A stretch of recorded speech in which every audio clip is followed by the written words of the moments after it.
I hate to say it, it's only going to be going one way, and that is Novak Djokovic will win Wimbledon this year. I can't see him losing. Simply too good. So dominant here at Wimbledon, and I reckon he's going to get to number 24 and 5 Wimbledons in a row. The only person that can stop Novak Djokovic in this tournament is Novak Djokovic. Andy Murray. Oh yeah, sorry. Or Sir Andy will come on. Other than that, it'll be Djokovic against his own body.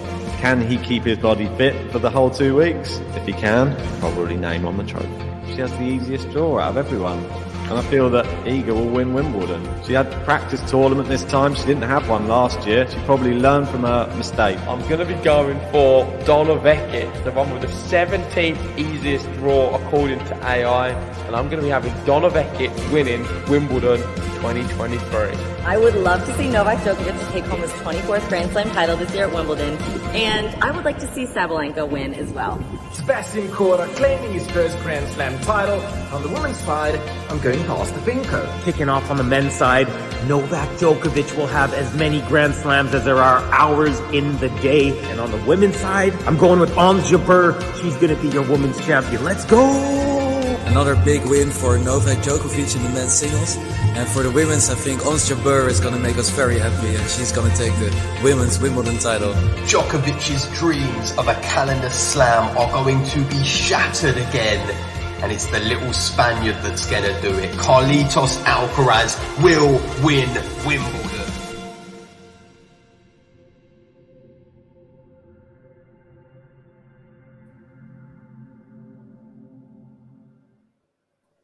Hey, welcome back, tennis fans. Day one of Wimbledon has finished, and we've had some upsets, some predictable ones, but all in all, some good tennis, I think. That was the main takeaway from today. And I don't know, there's just some things at Wimbledon will never change. The long queues, people slipping over on the courts, the roof closing, and matches not finishing because of low light. Isn't that right, JG?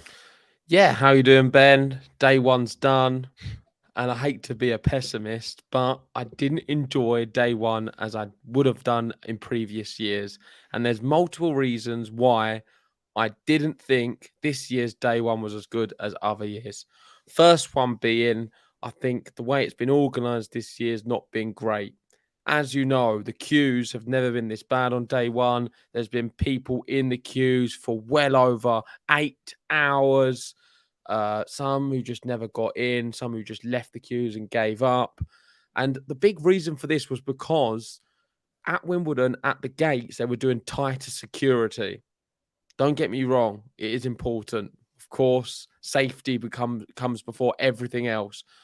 But seriously, what kind of security were they doing on the gates? Because we've been through the gates many times. What you do, it's like a passport security where you put your bags through and it goes through it's like an airport security thing. You go walk through a scanner. I think it's pretty safe. I mean, what more can you do? What other tests are going on? Why is it taking that long? For me, it's ridiculous. Looking around the courts today, and by the way, sorry guys if you've come on here just for a bit of a jolly time. I will get a bit jolly as it goes on, I'm sure. But I want to start with this because it has annoyed me. You're looking around at some of the courts, there's empty seats, loads of empty seats. But then you've got a field full of thousands of people queuing up to get onto these seats. Unfortunately, a lot of the seats are the ones which are the corporate seats, which have been paid for. Or you've got the royal box with loads of seats, about 2 people in it. People aren't watching tennis. Why don't they just fill out the arenas? You've got people queuing up to get in there, people desperate to go and watch Wimbledon, and then you've got empty seats. For me, that just seems like a complete disaster. That's number one. Number two, the next thing I want to discuss, I will let you have a chat in a minute. There he goes. He's going off. No, I need to quickly speak about it, is the roof closing. I was covering the Iga match today. You covered the Djokovic one. They're in the same country, both courts, court 1 and centre court. Yeah. For some reason, it took so long for them to close the roof on the Djokovic one that the courts then become too wet and they had to wait an hour and a half or so, and over an hour. Yeah, I mean, all that happened was they were trying to finish the end of the set before they Yeah. closed it, which But what a ultimately, ridiculous decision that was, because Yeah. they've ended up finishing eager because they didn't do that. They just stopped it straight away. It wasn't exactly a lot of Djokovic was rain. saying to him Look, to stop it as well beforehand, and he just allowed it to continue on. the Then he rain came lasted down, for about 3 checked it. minutes, Ben. Ridiculous, wasn't it? It was a little flash of rain, which caused chaos at Wimbledon. It's like why don't they just put the roof on? Why don't they just stop straight away and not delay the matches so much? That is one thing. Yeah, I mean that's the other part I wanted to talk about, because I thought it was just really poorly organised, and that wound me up. On the plus side, to try and add a bit of positivity to the mood, there was some good tennis matches today. I'm really pleased with some Italians in Sinner and Musetti. I thought they were great. And as you're showing on the screen here, this is Djokovic cleaning up the courts out on Wimbledon. What did you make of this? Because it got a lot of social media attention. A lot of people were saying they find it a little bit embarrassing. They say that he's being a clown to play up to the cameras, and he's doing it to try and be liked. I don't even think he's trying to do it. I feel like it was a joke. I feel that he found the whole thing very stupid. The fact that they obviously had to wait so long. He was stood out. He didn't even go to the changing room. He was stood by the side most of the time, just talking to an official, gesturing to his box, laughing the whole time. Never seen someone so relaxed at a Grand Slam in my life in the middle of a match. He just thought it was the whole farcical. So he came back out onto the court. He even stood there with they brought like 5 guys, like gardeners came out with leaf blowers and just were just blowing the court dry. I've never seen anything like it before. I mean, what is this? How we're running what's supposedly the greatest tennis tournament in the world is we can't judge the weather properly, so we end up just having an hour and a half delay at the end of a set. Just when they close the roof, then they dry the court, then they open the roof again, and then they just keep everybody waiting. It's ridiculous. I don't really understand the whole thing. I mean, I was covering it, so that's why I'm so annoyed about it, because it was ridiculous. Do you think he was trying really hard to be loved by the crowd, as people suggest on social media? I just think he was just doing it. That's just him. Like, maybe more so from the past. That would be the Djokovic you would have seen maybe in like 2008 that was coming out there. He still has that side in him, the joker, the playful one, the one that always used to do impressions of players. He's still in there, but he just has to put on this like serious side. Maybe he just enjoyed for an hour and a half to be the silly guy again rather than the serious one. Because but I don't think he was playing up to. I disagree with what a lot of people are saying. I think it's a bit unfair, and they're just trying to jump on the bandwagon. Probably a lot Mickey of them. Mickey out the umpire, though. It was quite a lot funny. of the people saying it are Federer fans who are a bit butthurt the fact that Djokovic is going for all of Federer's records and overtaking him. Well, exactly. And as much as he's not my favourite player in the world, I think they're just clutching at straws a little bit to suggest that he's doing it to play up to the crowd and nobody likes him. It was quite funny, I thought. So call me an idiot, but I thought it was quite nice. Yeah, I mean, someone's got to keep the crowd entertained, because Wimbledon weren't putting anything on entertainment-wise whilst everybody sits there for an hour and a half while they fanny around with the roof. Well, it was just easily avoidable, as we saw from the Iga Swiatek court, in which they closed it immediately, and then they played a set and a half of Casper Ruud before Djokovic had even started again. It was farcical, the whole thing. That, along with the queue, sort it out, Wimbledon. They better not be like that for the rest of the championships. I read something with, obviously we were talking about this, what was it, about the queue, and then there was somebody in the comments, they were going underneath the official thing saying, because you obviously have to queue a certain amount of time. If you get there at say 3 a.m., 4 a.m., they'd got there in time to get court 2 tickets, which is like they're like sort of desirable ones. You have to pay extra to get those tickets. They got those tickets, but they're not allowed into the grounds even when court 2 starts. So they missed the whole first match, and they paid extras for the tickets. What are you going to do for those people? They get like compensation? Yeah. It's just stupid. Yeah, like, I saw a tweet like that as well. They paid however much money it was. I forget now the ticket price, and they had to watch. Well, they couldn't watch it. The view was the outside of the stadium. after buying the expensive ticket. Hopefully they get reimbursed for things like Hope that so. because, in terms of organisation, the tournament's not gone very well for day one. You can't fault them for the fact that the weather was bad and that didn't help. Wimbledon. It wasn't like a sunny day to start things off, but I feel like it could have been avoided, some of the problems. Most definitely. But we do have the two roofs, and they managed to mess one of those ones up. That's another matter altogether. Djokovic won his match, and he won it convincingly. I know that I've listened to some other people saying it was 3 tight sets, but for me, it was always there was only one winner. It was one of those matches where Djokovic, I thought at one stage it was just going to be 6-3, 6-3, 6-3. Fair play to Cachin.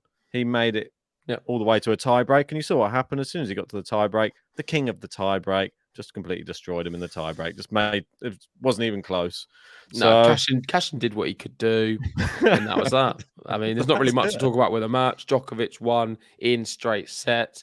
That's the only thing, because in recent years he has dropped a set on the opening day, and then still gone on to obviously win Wimbledon, but opening day he can drop something and slip over a few times.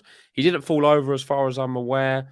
Iga was very similar. She was very resolute, won convincingly, and Zhu never challenged her. And as you can see on the screen now, Iga now 62-13 at Grand Slams. Only 5 female players in the Open era have won more from their first 75, and that's Margaret Court, Monica Seles, Billie Jean King, Chris Evert, and Martina Hingis.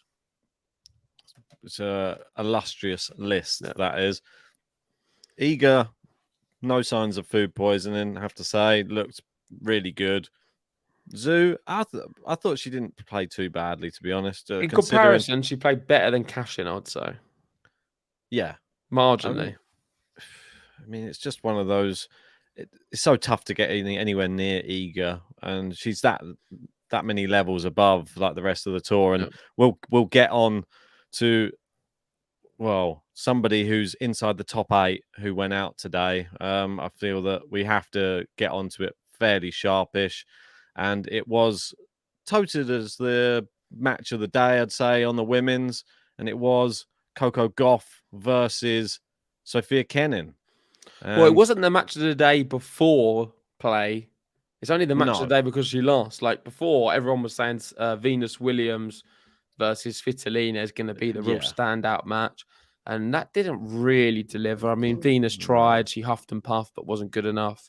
And Svitolina just took her apart. It's quite hard to watch, actually, at times. You'd have to think that is the end now of Venus Williams. Is she going to come at the US Open? I don't think so. I think that's got to be that now. Falling over as well on the court, and I don't like to see it. It was like reminiscent of Serena falling over 2 years ago. I think it was a lot worse. I feel it was watching it was just like brilliant server. I'm never going to tell her to retire. One of the greatest players we've had on the women's game. 43 years old now. I think she's achieved it all, and I don't think we're getting any kind of level of Venus Williams who can win tennis matches. So, that's all I can say about that. Coco Gauff, on the other hand, she is in the other end of the spectrum. Never won a Grand Slam. She's young. She's coming through. She broke onto the scene, beating Venus Williams a few years ago at Wimbledon at 15 years old. The hype train was there. She got to the 4th round. She then got to the 3rd round. And then, what was it, another 3rd round? Well, she got 4th, 3rd, and now out in the 1st. 4th, 3rd, and now out today against Sofia Kenin, of all people, who lost the other week to Wickmeyer. And she's here 6-4, 4-6, 6-2. It's quite convincing loss, really. Well, I was watching this match, and I don't really know where to start with Coco. I'll go to some positives first, and then I'll hammer home the negatives, because I did put out a tweet which was similar to this one that Jose Morgado put out. The positive is her movement on court is fantastic. I mean, I don't know if there's many better than her at running balls down and just having pace around the court on the women's tour. She's fantastic. That score would have been much more lopsided had she have not been as quick and as nimble as she is on the court. But that, because Sophia Kenin did play well. We can't take it away from Yeah, she Kenin. did play well. This isn't just Coco Gauff's completely like mugged herself off. No, she's playing somebody who was a former Grand Slam champion, and when she plays her best tennis, she is very good, and probably someone she's played quite a lot, probably because she's from America as well. But that forehand, everybody knows it on the women's tour as well now.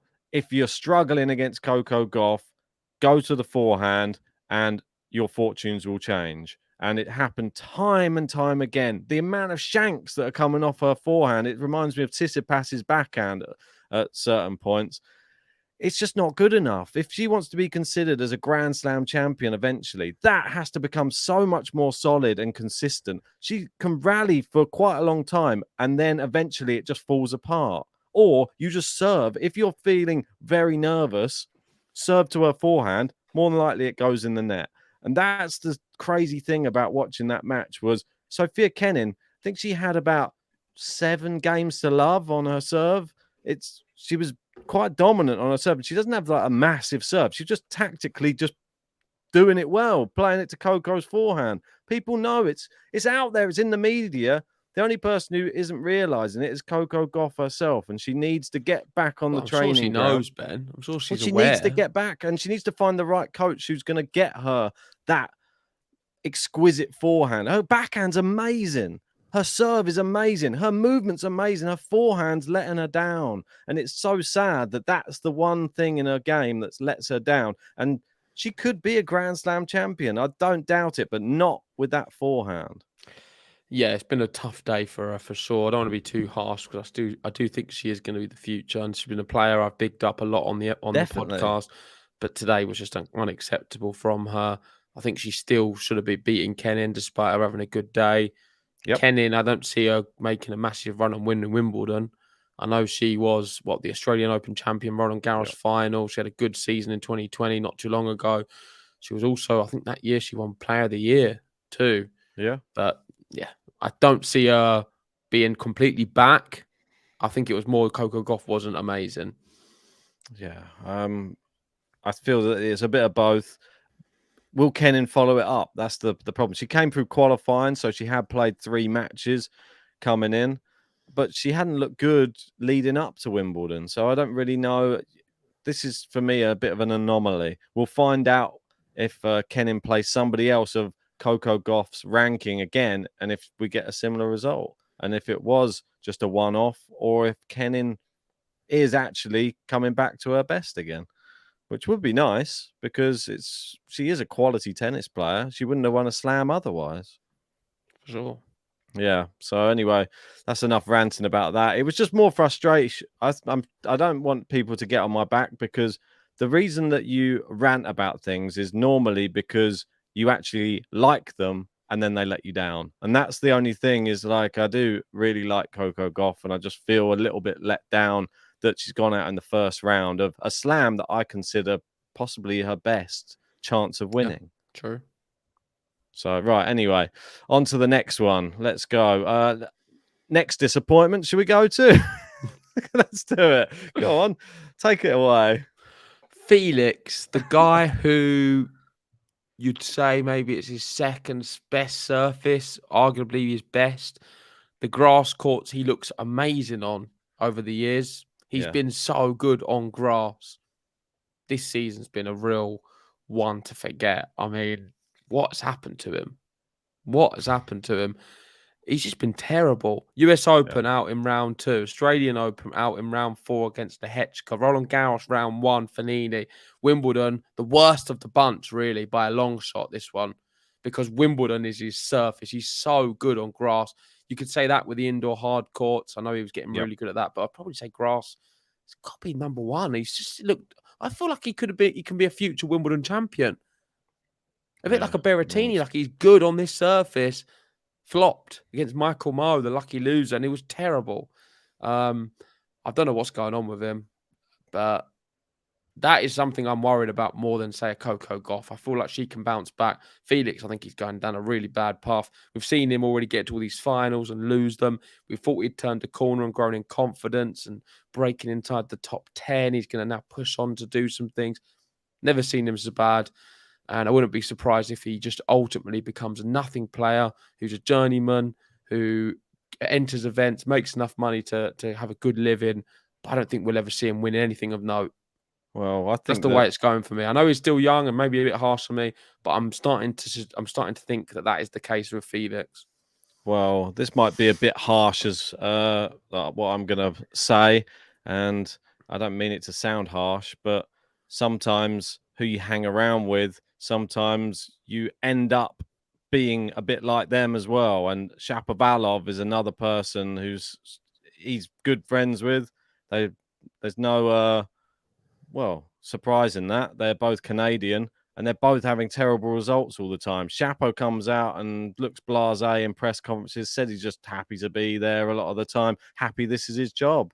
I feel like Felix has a bit more in him that he could actually, if he had a bit more of a better mindset and less of a Chapo mindset, he could actually branch out and actually do well. Maybe start hanging around with Alcaraz, and you might get a little bit more of the get up and go that will get you further in Grand Slams. But I feel that it's a negative mentality. I'd say even someone like Kyrgios has a better mentality than him. I feel like he's got more ability, Kyrgios, but a similar mentality. But when he turns on his mentality, Kyrgios is unstoppable by probably a lot of people other than the big three people, really. But I feel that maybe go speak to Kyrgios, find out how he changed his fortunes, and maybe he can help you out. Let's look for a positive story and a player I want to speak about regarding that. I don't think we've got a tweet or anything, but we can speak about him anyway. Is Lorenzo Musetti. He won in straight sets against Farias. He's in my surprise packages. I think he can do well on the grass. He beat a clay quarter in Farias, but a very good clay quarter at that. And I think he may have a little run, Musetti. So I was really impressed with him. And the other one I wanted to highlight was the other Italian, Yannick Sinner. Yeah, probably the most convincing result of today, beating Cerundolo 6-2, 6-2, 6-2 on centre court. He had the Gucci bag. He was dripping. And yeah, I'm gassed for Sinner. I think he's looking very good. I hope his body can hold out and he can keep going and push Djokovic potentially in a quarter-final. Semi. I think that was be. it semi? Yeah. Definitely on his side of the draw, semi-final, if it can happen. But yeah, Sinner was looking great. Well, how crazy is this as well? I read a tweet from Jose Morgado, and he was saying about Yannick Sinner. I don't think it was quite at the end of the match. I think it might have just been at the end of the first set. He lost 4 points on serve or something in the first set. Just crazy statistics. He's playing well. Yeah, I love him on the grass courts. This is what Felix should be doing. Maybe I'll swap it over. If Sinner does well at Wimbledon again, maybe he needs to start looking towards someone like him. How is he achieving those results, and how can I replicate it? But Sinner, it's looking really promising because in his little section, he has Taylor Fritz, and you know what Taylor Fritz is doing at the moment. He's currently locked in a fifth set overnight with Yannick Hanfmann, and well, if he could go out potentially, and that's his main challenger really in that section. Schwartzman's next on the agenda for Sinner, and Schwartzman actually looked good today. Yeah. So well done to you for picking him in the bracket. I did not, and I came a cropper. But Sinner Schwartzman is the next round, but I expect Sinner to get that done. On the women's, some positives. I would like to highlight Kasatkina, someone I've got going quite far, I think past the quarterfinals or so. She played very well. I know it's only Dollarhide, who's not amazing, but I thought she was impressive winning that in straight sets. Little worry for her today, though. She had a bit of a back injury. She had a medical timeout, which was a bit worrying. But yeah, but I wasn't sure of how serious that was. It seemed like she brushed it off and was able to play. So hopefully it was just like a today thing rather than a tournament problem. The other lady, I guess it's worth mentioning, was Bencic. Did very well beating Katie Swan in straight sets, who I thought could have made a run at Wimbledon. Yeah. She was playing well in the build-up. Sad to see, obviously, Swan out, one Brit. Harriet Dart crashed out, another Brit. That was very unfortunate. I mean, it was a good match against Parry, but I expected her to beat Diane Parry. Oh well, She was we've a bit got too Burridge. passive. Yeah, we got Burridge through though against McNally. Very convincing win as well for Burridge. Yeah, Harriet Dart, she just parried the ball back far too much and didn't try and Really? go for some winners. I know you were watching that one. You never got it, did you? What's that? Oh, She parried the it. ball back too Oh. much. Woohoo! No, it was. That's generally what the problem was, though. I feel Oh. when she went down, like she went down 3-love in both sets, she just started to think, "Oh, damn, I'll start playing now." And she started actually hitting winners, but she couldn't play while she was winning. She was just really. She's a lot better when she was down, and she started playing freer. So I think a lot of that loss was to do with probably the mental side of the game for Dart. How often do we see that? That's just such a common thing. Merton's another one that you famously tarnished with that same quality. Yeah. She actually won today. I had her going out in my bracket, but I'm a bit of a Mertens hater. I don't know why. I'm sure she's a lovely person, but she's screwed me over on too many picks in the past, so I feel a little bit burned by her. Qinwen Zheng went out. That's another person of note. Obviously, she is a seed. Siniakova came off a tournament win, I believe, coming into this tournament. That was in Bad Homburg. That was right. She beat Bronzetti in the final and continues her winning run by knocking out Qinwen Zheng. And there we go. That sums up day one action. Of course, there was other stories as well. Let us know if we've missed anything, and maybe we'll speak about it briefly in tomorrow's episode. Yeah, But I think that is the summary. I don't want to be too negative, but I'm just I'm a realist type of guy. I come on here, I tell you the truth, I tell you how I feel. It's not always going to be sunshine and roses, and I feel today was not as exciting as other years. However, despite that, I will say it again, there was some good tennis on display from some individuals. And I was really impressed with the Italian guys. And on the women's, I liked the look of, who was it? Who did I say? Kasatkina, despite the injury. Bencic was okay as well. Martic through as well. Another one that you saw. Yeah, I wasn't massively impressed. Of course, Iga did the business, but I wasn't impressed because you just expected it.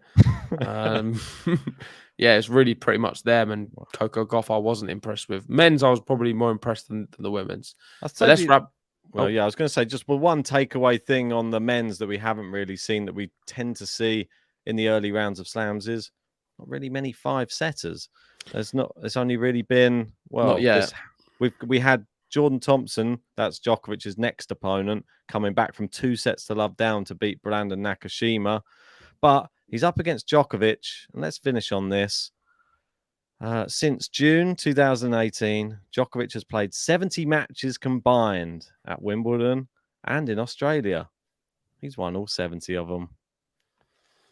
There we go. Good luck, Jordan Thompson. I'm sure you'll be fine and you'll win that match easily. But yeah, we'll be covering it all over the next few days. Thanks for watching, everyone. Make sure hit the like button, subscribe if you're new, and we'll see you for day 2 action tomorrow. See you then.